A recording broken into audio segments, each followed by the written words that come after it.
শের শাহ সুরি, যাকে প্রায়ই ন্যায়পরায়ণ রাজা, সুলতান আদিল বলা হয়, তিনি ছিলেন ভারতের সুরি সাম্রাজ্যের প্রতিষ্ঠাতা। 1529 থেকে 1540 সাল থেকে তিনি বিহারের শাসক এবং পরবর্তীতে 1540 সালে মুঘল সাম্রাজ্যকে পরাজিত করে সার্বভৌম শাসক হিসেবে প্রতিষ্ঠিত হন। এরপর তিনি সুরি সাম্রাজ্য প্রতিষ্ঠা করে দিল্লিতে শাসন প্রতিষ্ঠা করেন এবং সম্রাট হিসাবে মুকুট গ্রহণ করে। 1545 খ্রিস্টাব্দে তার আকস্মিক মৃত্যুর পর তার পুত্র ইসলাম শাহ তার উত্তরাধিকারী হন। তার উদ্ভাবন এবং সংস্কারের প্রভাব তার সংক্ষিপ্ত শাসনকালের পরও বিদ্যমান ছিল।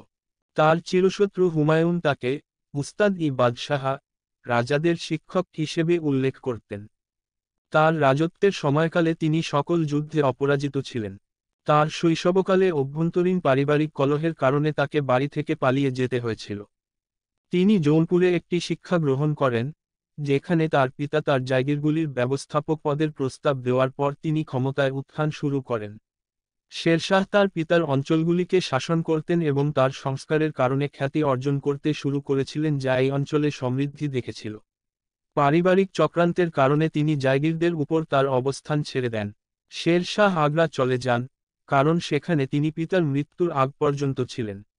মৃত্যুর আগে তার পিতা তাকে নিজের জায়গিরের নিয়ন্ত্রণ নিতে ও এলাকায় ফিরে যেতে বলেছিলেন।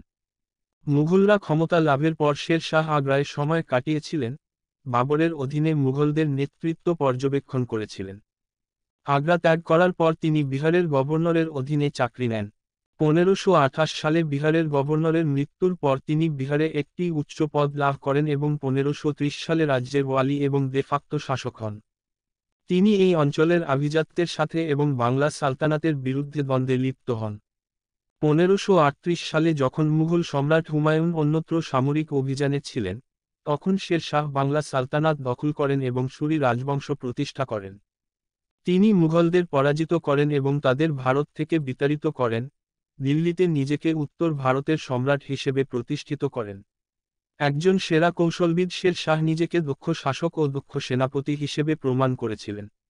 তার সাম্রাজ্যের পুনর্গঠন, তার কৌশলগুলির পাশাপাশি পরবর্তী মুঘল সম্রাটদের, বিশেষ করে আকবরের ভিত্তি স্থাপন করে। 1545 সালের মে মাসে কালিঞ্জর দুর্গ অবরোধ করার সময় তিনি মারা যান।